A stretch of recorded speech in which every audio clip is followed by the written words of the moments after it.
Often leaders are walking around with mirrors around them. Like people are just reaffirming their importance. The self-aware leader in an interview would know, what are my strengths? What are my work-ons? And then work with people. Like, for example, I tend to hire people who don't have the same gifts as me. So the self-awareness of like, okay, I'm good at strategy, I'm good at creativity, I'm not as good at operations and administration. So I like to hire people who can complement my skills. But often people won't know what their gifts or work-ons really are. That's the kind of definition of self-awareness, is knowing, also being willing to admit it. And in admitting it, then we can actually do something about it. Hello, Catherine. I'm so excited to get started. Oh my gosh, even before recording this interview, we've already talked about awesome things already. So I would like you to introduce yourself before we dig deeper. Christy, thank you so much for having me. And thank you to everybody who is listening and experiencing this podcast. May it serve you and what you want to create. So I am the founder and CEO and also author of the Awaken company. And we help organizations create awakening culture. So we work with corporate culture, strategy with soul consulting, executive coaching. We have play shops on the Enneagram. We have individualized leadership coaching. I also teach at some of the top business schools. I have an app called Awakenly. I have 2 audio programs coming out, a new book coming out, and I think we're all here to create. And so my focus is, how do I help awaken organizations, awaken relationships, and awaken individuals so that we can all live into our potential. I love it. I love it. You're awesome. So you've been in business for more than 10 years, and I know you've sold a successful company, which is called Blue Era. And I'm pretty sure, that when you started becoming an entrepreneur, there were ups and downs, right? How I wish it was only ups and no downs. But yeah, as you were starting your company, as you were just, launching your business, what were the struggles that you've had or the challenges that you were able to overcome? Well, I'd like to tell you a story, Christy, and it's a Sure. story of like how I made what I consider one of the entrepreneur's fatal flaws. So Shahana Siddiqui, my co-founder of Blue Air, and I had a strategy session. And I said to everybody, here's our vision. Like, we're all in a boardroom. So picture everybody in a boardroom. We're all in a boardroom. Here's my vision. I'm like, okay, great. The team's got it. And we went on with our agenda. Then a couple of weeks from there, we had a consultant in from Denmark because there was no one in North America doing what we were doing, and we wanted kind of a different vista. And he asked the team, what's your vision? And Christy, nobody raised their hands. So that night, I cried myself to sleep, and we spent our time with that consultant defining our vision. And it made me realize a whole bunch of things. Number one, as a leader, your ultimate goal is to have a cohesive team. And one of Margaret Wheatley's principles is people support what they create. So it is so important to get other people's buy-in in the creation of your organization's vision. And that to me was one of my key learnings as a business founder. And often we're told we have to have vision, but we're not told like how to do it or how to go about it. But really, to get the team's involvement in the creation of vision. I was recently working with a team that's decades old and they've never had a vision. And so we did a vision session out in the mountains, and they came up with the most profound vision, and everybody's energy went up because they created the vision for the organization themselves and now know how to actively walk it every single day. Wow. I love that. Christy, one vista I've had, and I'd invite everybody to have, and Carol Dweck speaks of this in her growth mindset versus closed mindset, is rather, it's not like failures and successes. Rather, it's all about what are we actually learning? and then cultivating that learning attitude and development attitude in everything we build and create. Wow, I love that. So, how old was the company when you started creating the vision for it? It was only a few months old. A few months old. And what was the company like before having a vision? We were rather, everyone knew kind of what we were doing. They just didn't know why we were doing it, nor did they know how they could contribute to what we were creating together. And that's a vital piece of creating a healthy culture, is for people to understand their value and their belonging in building the vision together. Mm-hmm. And so it's like, who do we have to be to get to where we want to go? And everybody needs to understand that. And everybody, also another piece of data that everyone should know is the more self-aware a leader is, the higher performing they are.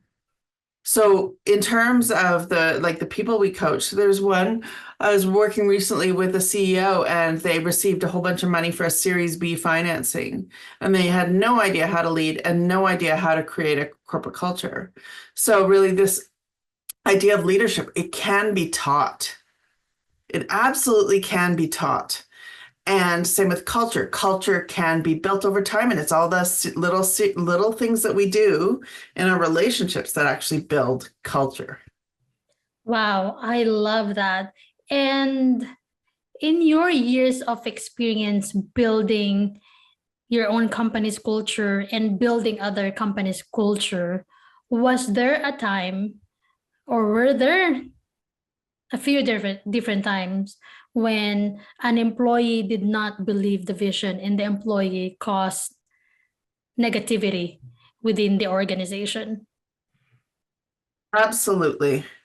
And those are times where some people should be on the bus and some people should not be on the bus. However, as a leader, it's our responsibility to have dialogue, healthy dialogue, to treat everybody as humans. And I think that's often forgotten. You know, there's role and then there's our relatedness. Everybody needs to have a clear role, and we also need to remember our relatedness. Now, what do I mean by that? I think everybody needs to have a job description that's in alignment with the vision, missions of the organization, and we always need to keep our humanity. Mm, So, for example, there are times where the nice thing would be to keep somebody on. The kind thing would be to let them go. I love that. And it's to have those difficult conversations. It's also kind to that individual. And Right. it's also kind to the other people in the organization, because anytime, you know, if somebody's dragging down on vision, mission, not aligned, they like weigh down the entire organization.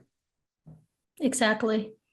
So it's to have real, compassionate, and kind conversations is incredibly important.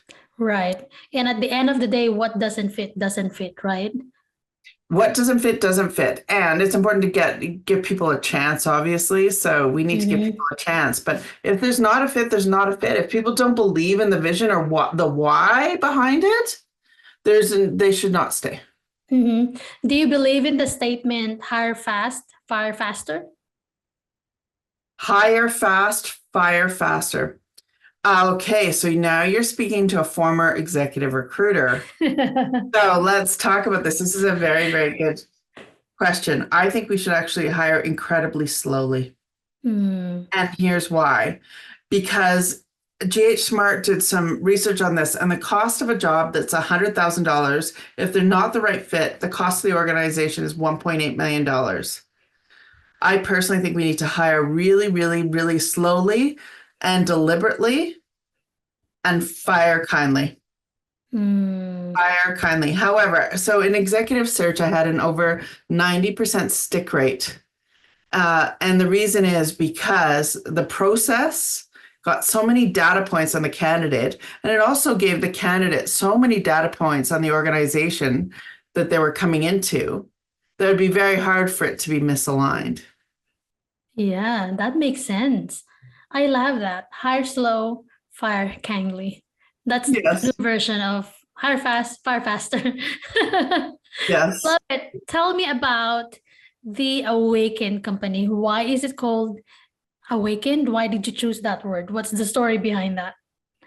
Oh, this is such a good question. And I wouldn't say I chose the name of the company. I'd say the name of the company chose me. Wow. Okay, and so what is that? What's the story behind that? I was sitting in a dimly lit cafe in New York City with my colleague Carolyn, and we were going to a course together. And at the time, I was finding Blue Era. I found a Blue Era. By the way, the best company names are those that are made up, just so people know. So, like Mm-hmm. Apple, Blue Era, like things that are made up. And Blue Era really stood for when you look down at the earth, it's mainly blue. And we believed that the next era is going to be about working better together for the sake of our planet. That's why it was called Blue Era, but it was a made up name. Um, so Awaken Company, dimly lit cafe, sitting with Carolyn, having a coffee. I love coffee. Who doesn't love coffee or green Right. tea? Both, right? And all of a sudden, Christy, a lightning bolt shot through my head. And I was like, what? And the lightning bolt was like, you are to write a book called The Awakened Company. Like, what? And so I looked at my colleague Carolyn. I said, Carolyn, I just had this like, you know how when you have jolts of gnosis, jolts of Yeah. just knowing? It was a jolt of just knowing. And I looked at Carolyn. I said, Carolyn, I'm going to write this book. And she said, yes, you are. And so that's where it began. And originally the book began as a recruiting book. And then I Mm. gave it to my partners in the recruiting company. They're like, Kat, this is not very good. And I wanted Eckhart Tolle's publisher to publish the book. So I kept on like working at it. It took me over 7 years to write the book. Hey, like it took, and Blue Eye in many ways was like a petri dish for it. And then the book kept on iterating and iterating. I got so many no's on the book, but I kept on going. Like I just kept on going and trying and putting myself out there and asking even when I didn't know somebody. So I wanted a community around it. So I asked the CEO of Patagonia if she would contribute. Well, she didn't know, and she said yes. Wow. Tony Robbins gave a reference for it. Like it just kept on, things just kept on happening. Now, not everybody said yes. In fact, Constance, who I absolutely love, the publisher of Awaken Company, it took her so many times of me knocking at the door saying, will you publish this? Will you publish this? Will you publish this? And she finally said yes. So I think that's something about in the DNA of entrepreneurs is like when we feel like something should happen, we kind of, our energy gets so aligned that things start to happen because we put our energy out to try new things. Anyway, so that's the birth of the Awakened Company. Wow. And kudos to those people, especially your partner, when you asked him about the book and he said, no, Catherine, this is not good. I mean, I'm pretty sure that's not the kind of response that you were expecting. And he's not the only person who told you that, right? Like other people also said, hey, this needs improvement, blah, blah. And this was your first book, right? That you Yes. published. How did you feel when you received those feedback or criticism at first? Well, our vista on feedback is very important. So I wanted real feedback, positive, good, indifferent. Hmm. And because that's the only way we're going to learn and grow. Right. So the kind of like the highest performing leaders are those that are self-aware. So to be vulnerable enough, because when you write something, it feels for me, it always feels so personal. So anytime Mhm. when I write something and someone critiques it, I'm like, oh, like it goes right into the core of my heart. I And yet, know. right? Yeah, I It's feel like the right. same way. Yeah, and it goes right into the core. And yet I knew that their interest was just to have and create a book that was, had positive impact for the world. So Right. Christy, I'm like, okay. And then I would rework it and rework it and rework it. Writing is really the act of rewriting and rewriting Mm. and rewriting and rewriting. However, I think it's important for every leader to know that when we're given feedback, that its intention is to help us evolve as a human being. Mm.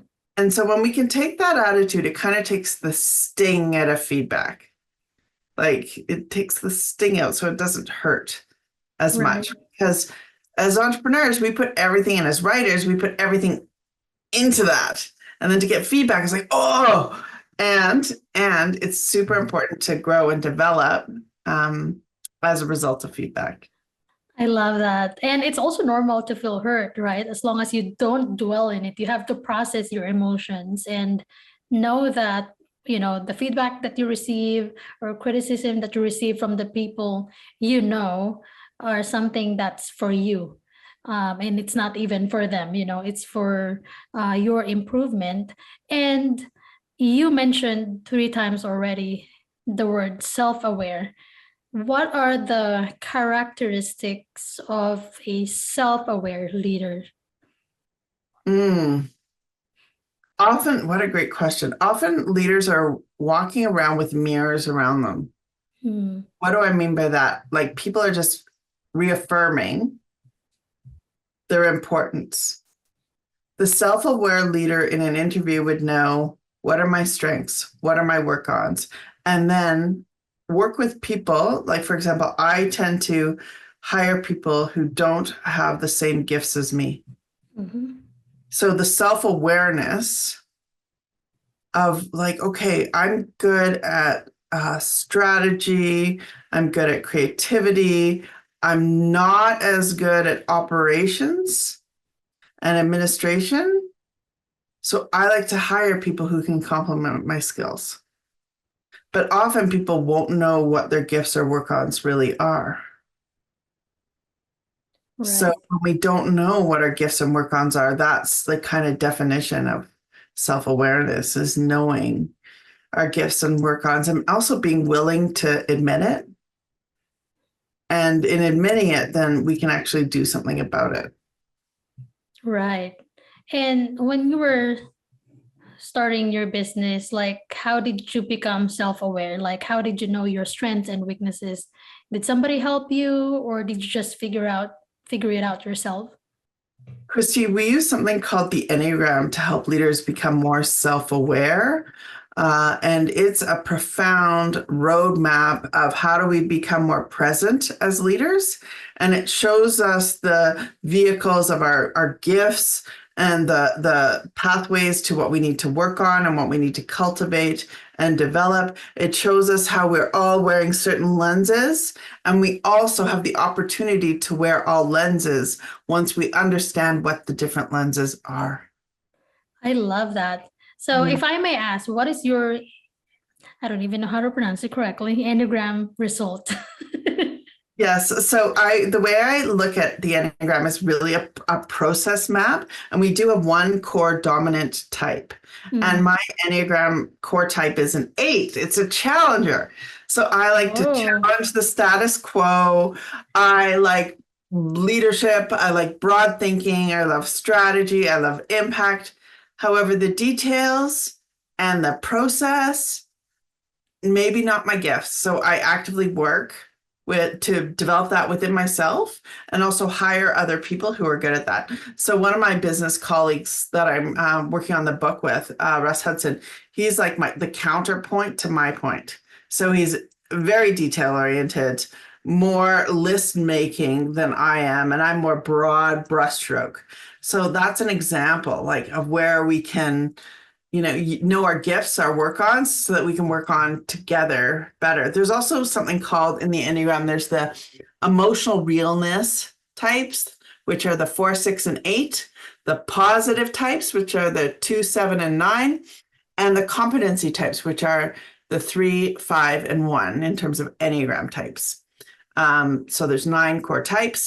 And knowing when you're in partnership, so I'm emotional realness, Russ is competency, and knowing that, then we know that we need to bring in positivity to our relationship.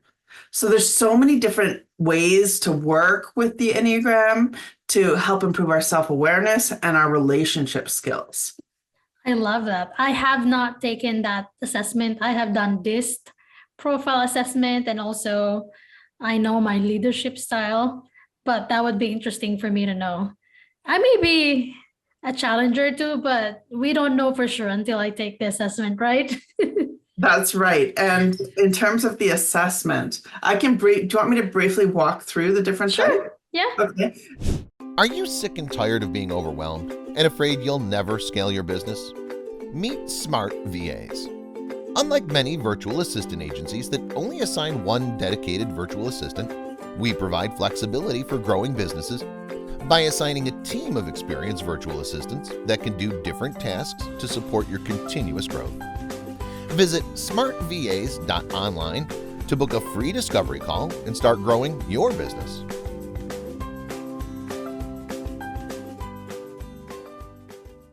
And one thing I'd suggest, Christy, is it's a lot of self-reflection.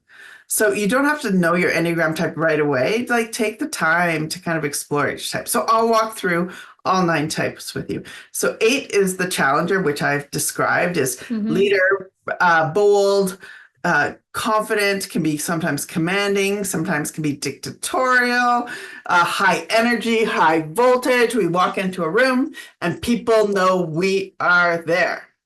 Quite kinesthetic. So there's 3 gut types, and that's the 8, 9, and 1. So 8, the challenger, is a gut type. So it has to do with anger.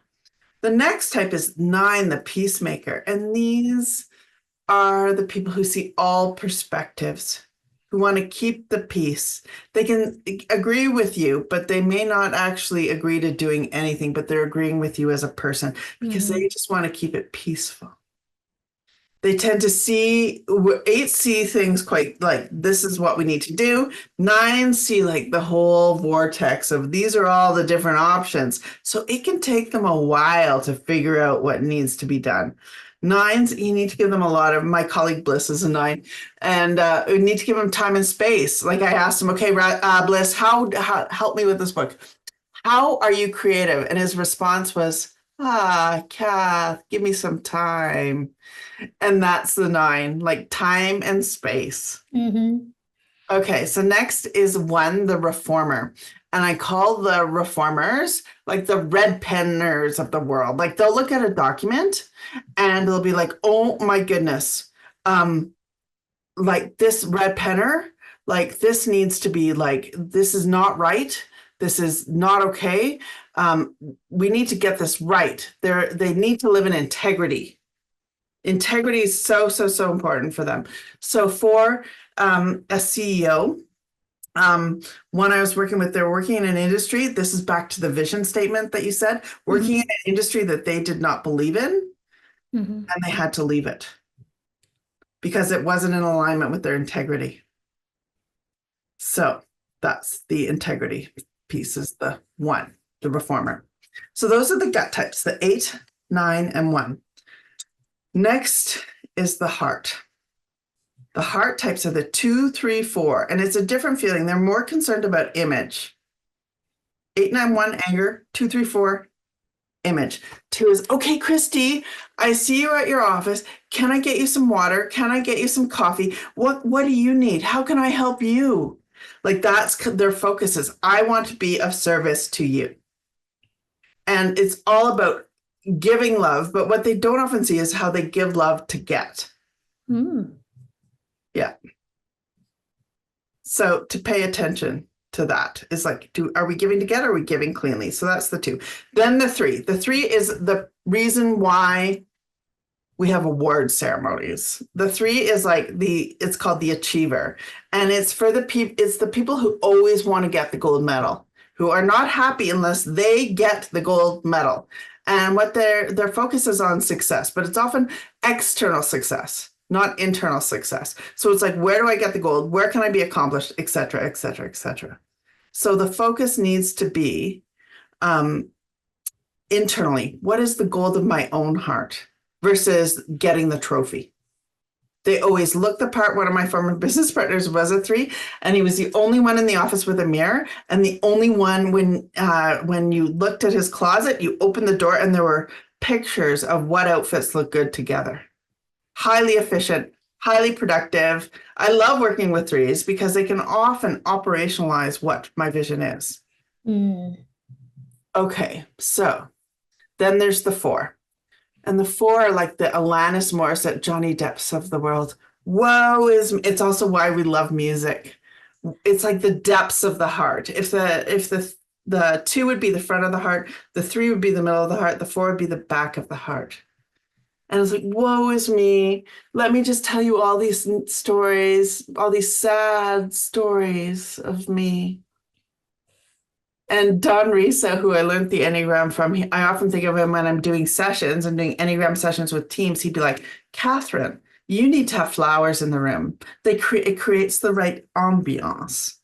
So it's like the look and feel. And I was working with one of the top tax experts in Canada, and he was a 4, and he was exceptional because he saw the world differently. He saw the world differently than everybody else.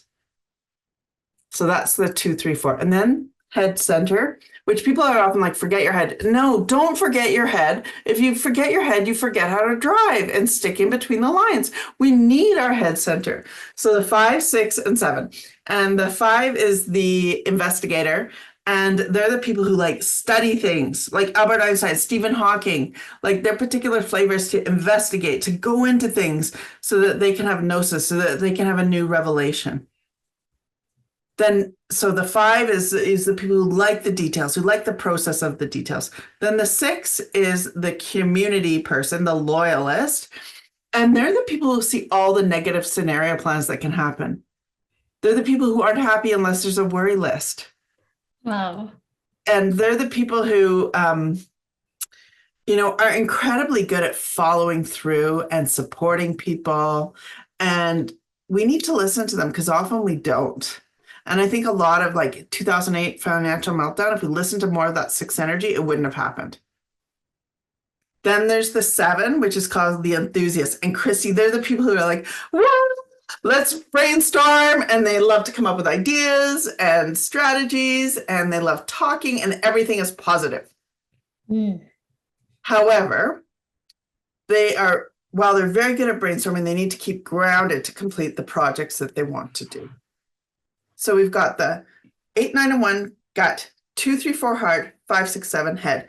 And what's amazing is when we know this, is we can activate all of those centers within ourselves so that we can behave from a more full place as a leader. So often, if I'm getting like too action oriented, I'm like, pause, activate your head center. What other things could happen here? So it really is an invitation to tap into our 3 centers, our belly, which is action, anger, our heart, which is image, feeling, emotion, our head, which is thinking, gnosis, also anxiety, and tapping into all centers so that we can be more fully awake as a leader. I love that. So you said you are an 8. Do you have other 2 numbers?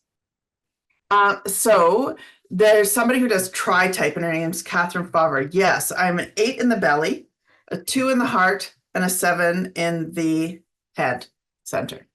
Oh, I love that. What do you think you are, Christy, from what I described? I might be closer to what you have. I don't know for sure, but I can be a challenger. I can be bold and confident as well. So I feel like I'm an 8. Based on what you mentioned, I feel like I may be number 2 as well. I am very goal oriented. I'm competitive, but at the same time, I'm also a visionary. I have a lot of ideas in my head, and I'm not detail oriented. All that I focus on is the vision, the goal. And when I walk in the room, they know I'm there because I tend to be the life of the party too, because I love joking around. Like I'm very, positive all the time. I may be 8 to 7 too. I mean, I'm excited to take the assessment. So if there is somebody who would like to take the assessment, where would they need to go? So I'd suggest to go to our app, awakenly.app, and it's on the Apple Store. I would also suggest my business partner and where I was trained, their test, the READY test, and it's RHETI test, and that's a very fulsome report of your Enneagram types. And it's worth it to do it because as a leader, you're being given an X-ray to understand what are your gifts, what are your work-ons. And when understanding that, you can be a better leader and a better human being as well. I love it. I know my DISC profile results are D and I. So I'm on the dominant side, and I forget what the I stands for, but I know it's like the sanguine part of it. Yeah, so I'm a DNI. I'm an extrovert. Thank you so much for walking us through those different types of, personalities. And I highly recommend people who are listening to this episode to take the test. And I would take the test for myself as well. I'm not sure why I didn't, but I should, and I love learning more about myself because I believe that in different seasons of our life, we change. When I was single, I'm very highly dependent, like I mean independent. And now that I'm married, I tend to be more and more dependent, because I know that I have somebody that I can rely on. And then when I didn't have my business, I used to be so blunt. I'm like direct and straightforward. And now that I have a business, I tend to be more kind and considerate, and I am more compassionate. So our experiences in life, our seasons in life, it changes us. Um, and I'm really glad that you walk us through these different types of um, is it an Enneagram? I don't know how to pronounce it. Enneagram. Enneagram. All And right. 9 and gram means picture. So it's picture of 9. Picture of 9. Okay. Yeah. Cool. All right. So what's one productivity hack that has transformed your workday? One productivity hack that's transformed my workday is meditation. Hmm. And it may sound counterintuitive. And I think we're often on the wheel of automaticity, the wheel of doing. Whereas if we can meditate and ground and come back to our inner being, we can then operate more deliberately as we think about what are the 3 things we need to achieve today. I love it. And how does it look like to you? How does meditation look like to you? I have a daily meditation practice and I do it first thing in the morning. And I also meditate at different times during the day. Because I was just meeting with a leader, actually a CTO, and he said, often my meetings are just back to back and I've got to get to the 10th floor and there's not even minutes for me to plan. I'm like, okay, we can just build in little gaps where we can ground. And now actually in a number of board meetings, we begin in meditation and everyone starts from a different place. They're far more, I loved, by the way, how you brought in how your business has made you kinder and compassionate. I think business is a force for good. And the only way we're going to solve the problems that we face is through organizing differently and through creating, as you've talked about, from this kinder, more compassionate place. Anyway, so building in times of pause so that we can truly be present to our days and present to the moments that we have so that we can operate from our higher place versus from automaticity. I love that. I love that. So I know for each individual, they do meditation differently. It depends on what they practice. Some people, they do yoga, they do proper breathing and stuff. Or some people, they listen to music, or some people, they pray. How about for you? One of the things that I do every day is people are typically breathing from the top part of their lungs, and I belly breathe. So one thing is belly breathing, and then relax my shoulders because our shoulders are often like this. Relax shoulders, belly breathe, sense my heart space, sense the lights, the heart, the colors of the heart. Bring the energy up to the head center, third eye. What is my positive intention? And then that's it. It's not a lot of time, but it That's completely realigns. yeah. I mean, you just walked me through for like just a minute, and I felt relaxed already. Just by breathing in and out. I love that. And okay, I have another question for you. How do you handle setbacks and keep moving forward? Setbacks are part of reality. So I think the moment we deny a setback is the moment it will keep on coming up because we're denying it. So I think for setbacks for me, I go into them. into them. Mm. What does it mean? What is it teaching me? How do I need to readjust? And this is something that's very important because I see strategic planning as emergent planning. It's like we're a collective, we're an organization that's an organism, and organisms don't stay static. So setbacks are just part of status quo. What are we learning from them? How do we need to adjust going forward?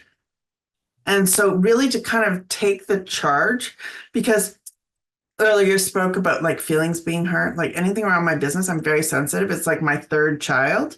You know, anytime I start a business, it's like another baby to me. Mm-hmm. So it's very personal. So how do we kind of bring it out from the personal to make it more of a just a learning, a universal opportunity for learning, and then build from there. But the challenge is most organizations don't even have a plan. So to setback from what? Because you haven't really planned or set a collective intention and collective action plans to achieve their intention. Right.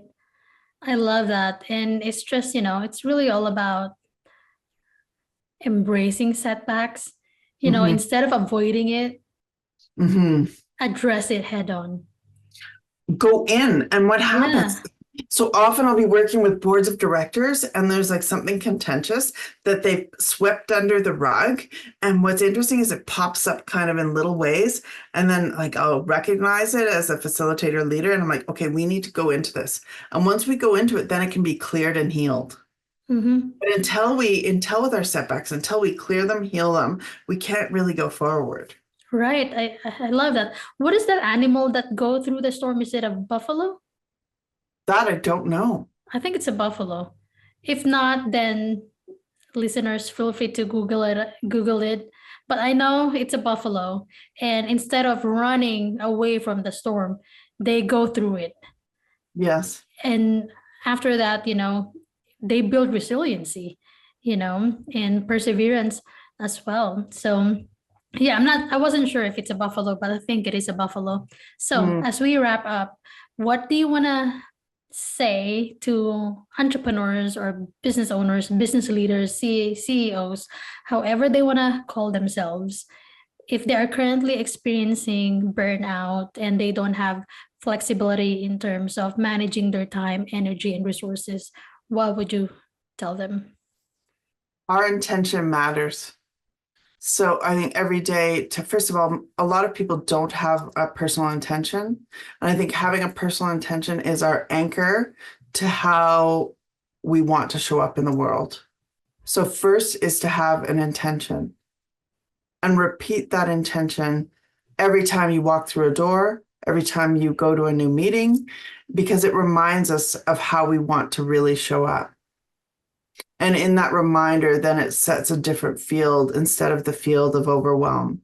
And also to tap into our body senses as it relates to our intention, our breath, and what are we actually sensing in the moment to keep us grounded in this very precious moment.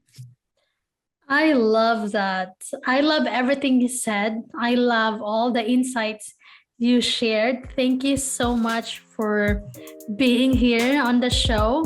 Where can people find you online?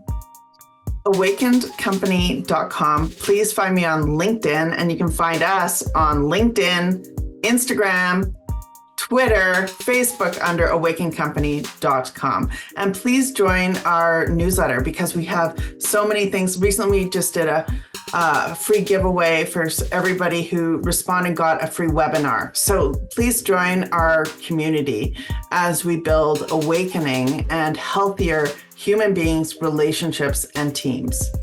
I love that. I will include all those links you mentioned to the show notes so people can find them. But thank you so much for your time today, Kath. I really, really appreciate it. And I enjoyed our conversation today. Me too. Thank you so much, Christy. And I want to hear about your Enneagram type. So maybe you can do a write-up about that. Yes, definitely. I will let you know. Thank you. Thank you, Christy.